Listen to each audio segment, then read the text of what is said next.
अगला क्वेश्चन हमारा ये है कि मैम हाउ टू कॉन्सेंट्रेट मोर।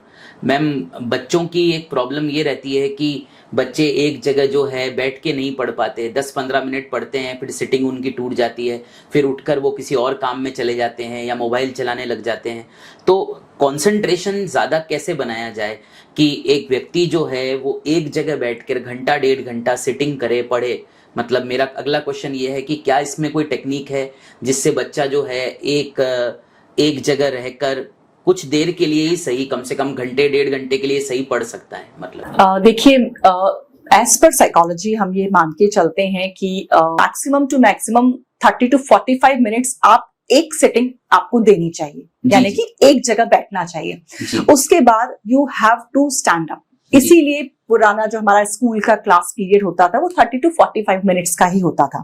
ठीक है। सीधे के दो टाइप के हम लोग फोकस या कंसंट्रेशन की बात कर सकते हैं जिसमें आप अपना स्टडी कर सकते हैं। एक होता है टाइम ओरिएंटेड कि मुझे 1 घंटा बैठना है। दूसरा होता है कि मुझे ये टॉपिक कवर करके ही उठना है। ये टॉपिक चाहे 10 मिनट में हो जाए या आधे घंटे में हो जाए। सो बच्चे दो टाइप से स्टडी करते हैं। ठीक है। सो ये आपको अपने आप के एनालिसिस करना है कि आप किस तरह से ज्यादा अपने आप को आउटपुट ओरिएंटेड मान पाते हैं। मैं बच्चों को लेकर कुछ एक हाइपर एक्टिवनेस की बात अलग है, जहां पर बच्चे प्रॉपर रूप से लॉन्ग टाइम के लिए फोकस नहीं कर पाते हैं। That's a different thing.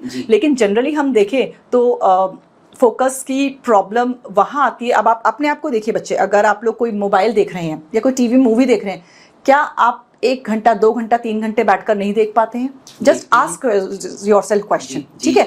सो ये जो आप अपने आप में डाउट क्रिएट करते हैं कि मुझे कंसंट्रेशन होता ही नहीं, फोकस नहीं होता, so it's a kind of myth. ये आपके लिए मिथ है। एक तो इस मिथ से बाहर आइए। ठीक है। आप ये देखिए, मैं किसी और चीज पे फोकस कर पा रहा हूँ। क्यों कर रहा हूँ? क्योंकि उसमें मेरा इंटरेस्ट है।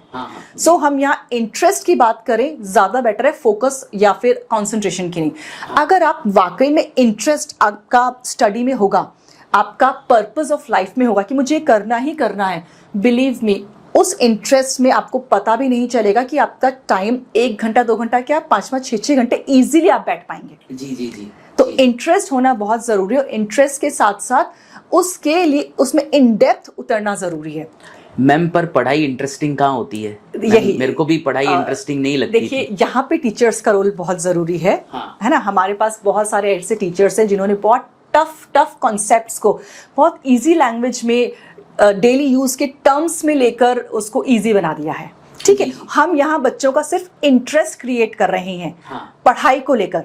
वो आप गेम और एक्टिविटी को लेकर भी क्लास में कभी करवा सकते हैं। छोटा सा टॉपिक, मैं ये नहीं कह रही रोज ही उनको गेम कराइए, रोज ही एक्टिविटी कराइए, लेकिन वीक में एक बार भी आप अपनी क्लास में अपने प्रति इंटरेस्ट डेवलप करवा लीजिए। मैं सब्जेक्ट के लिए भी नहीं कह रही हूँ। अगर टीचर खुद के लिए भी बच्चों का इंटरेस्ट डेवलप करवा लेता है तो बिलीव मी, वहां पर आपका वो इमोशनल बॉन्डिंग जो टीचर स्टूडेंट का होता है ना, वो IQ से भी बेहतर बन जाता है। मैम पर मुझे ऐसा लगा कि जहाँ तक मैं बच्चों को देखता हूँ, मतलब इतने लाखों बच्चों को पढ़ाया है मैंने, तो मैम बच्चों का वो इंटरेस्ट जो है शायद उतना डेवलप नहीं हो पाता है। मतलब ये बात भी सही है कि 10वीं क्लास में मेरे मैथ्स के टीचर बहुत ही अच्छे थे, तो मेरे को मैथ्स करना बहुत अच्छा लगता था। मतलब मैं मैथ्स ही करता रहता था।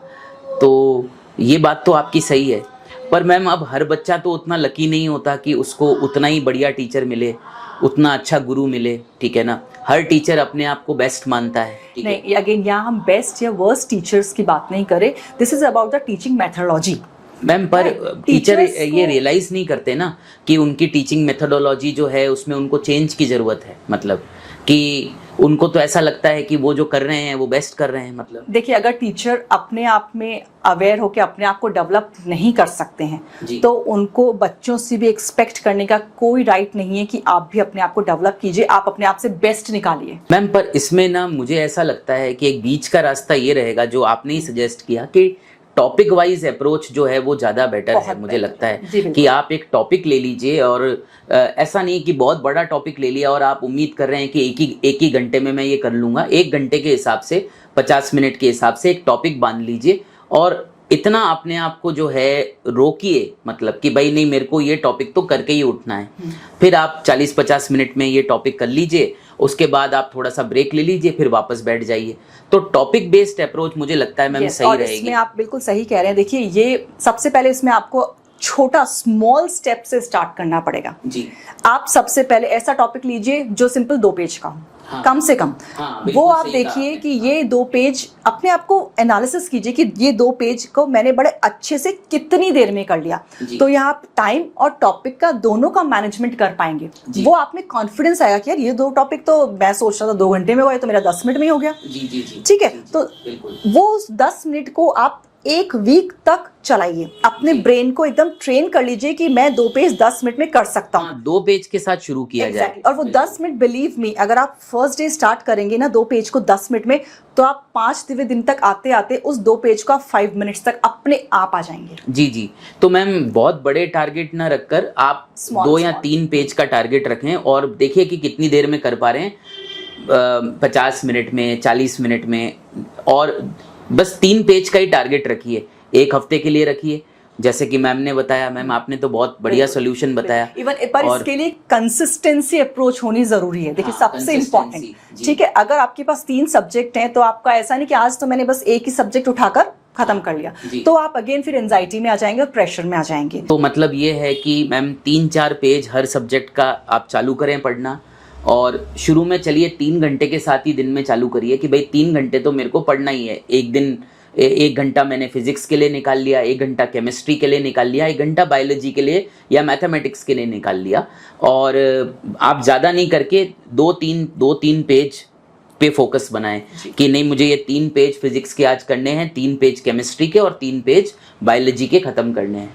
और ग्रेजुअली फिर आप जो है नंबर ऑफ पेजेस बढ़ा सकते हैं। और ये मैं आपको फोकस करने का, कंसंट्रेशन करने का ही तरीका बता रही हूँ, जो आपको लगता है कि हम कंसंट्रेट नहीं कर पाते लॉन्ग आवर्स के लिए। जी जी जी। ठीक है, तो इससे क्या होगा, आप धीरे धीरे साइमल्टेनियसली अपने आप को फोकस करना इंक्रीज कर सकते हैं। टारगेट ओरिएंटेड एक जी, बिल्कुल। अगर आपने आज 1 टॉपिक किया, आप में कॉन्फिडेंस आएगा। आप 3 दिन बाद 2 टॉपिक में अपने आप को प्रिपेयर कर लेंगे कि यार 1 टॉपिक तो मैं यूं कर लेता हूं, अब मैं 2 टॉपिक करता हूं। तो ये एक सक्सेस, मतलब एक ऐसा प्रोसेस में होना चाहिए, इंक्रीजिंग मैनर में। जी जी जी कि आज 2 किए, 3 दिन तक मैं 2 में कंफर्टेबल हो गया, बहुत आराम से मैं कर पा रहा हूँ। हाँ। अब चौथे दिन मैंने 4 पेज ले लिए। करेक्ट। तो ये इंक्रीजिंग ऑर्डर में होना चाहिए। तो बिलीव मी, फिर आपका फोकस अपने आप बढ़ता जाएगा।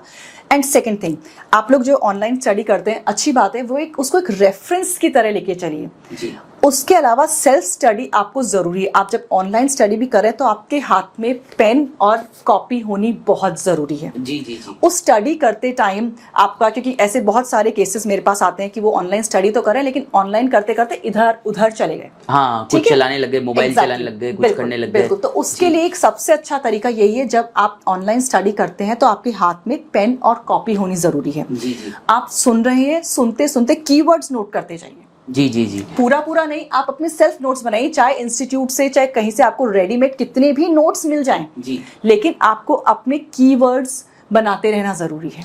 और अपने नोट्स भी बनाए मैम, जो टीचर लिख रहा है तो वो भी ठीक ही है। नहीं, कई बार क्या होता है, पूरे नोट्स बनाने के चक्कर में बच्चा वहां फोकस नहीं कर पाता कि मैम क्या बोल रही है, वो सिर्फ लिखने में ही चला जाता है। जी जी। ठीक है, इसीलिए मैं कहती हूँ सिर्फ कीवर्ड्स पे डालिए। तो बहुत सारी बातें हो गई अभी।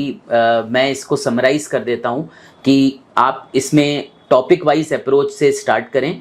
आप 40-50 मिनट का एक टॉपिक सेलेक्ट करें, फिजिक्स का, केमिस्ट्री का, बायोलॉजी का, मैथमेटिक्स का, या कोई भी और सब्जेक्ट। अगर आप किसी और सब्जेक्ट के विद्यार्थी हैं तो आप टॉपिक वाइज अप्रोच कर सकते हैं कि भाई इस दिन जो है मुझे फिजिक्स का ये टॉपिक ख़त्म करना है, केमिस्ट्री का ये टॉपिक ख़त्म करना है, बायोलॉजी का ये टॉपिक ख़त्म करना है।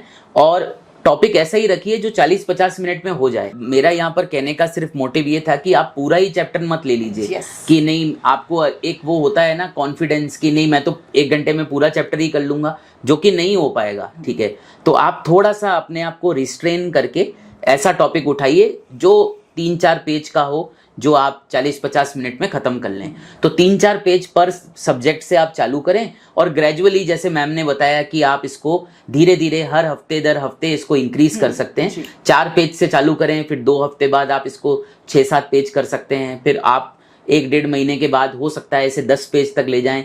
तो धीरे धीरे आप जब इसकी जो पेजेस की जो नंबर हैं पर सब्जेक्ट अगर आप बढ़ाते रहेंगे तो आपकी सेल्फ स्टडी भी बहुत बढ़िया होने लगेगी और आप अपने आप ही जो है एक जगह बैठ के एक प्लानिंग के साथ जो है पढ़ाई कर पाएंगे, है ना। तो मुझे लगता है कि ये प्रॉब्लम काफ़ी हद तक बच्चों की सॉर्ट हो जाएगी। बिल्कुल। इसमें एक और चीज़ मैं ऐड करना चाहूँगी। देखिए क्या होता है, एक सब्जेक्ट में सपोज 12 चैप्टर हैं, ठीक है।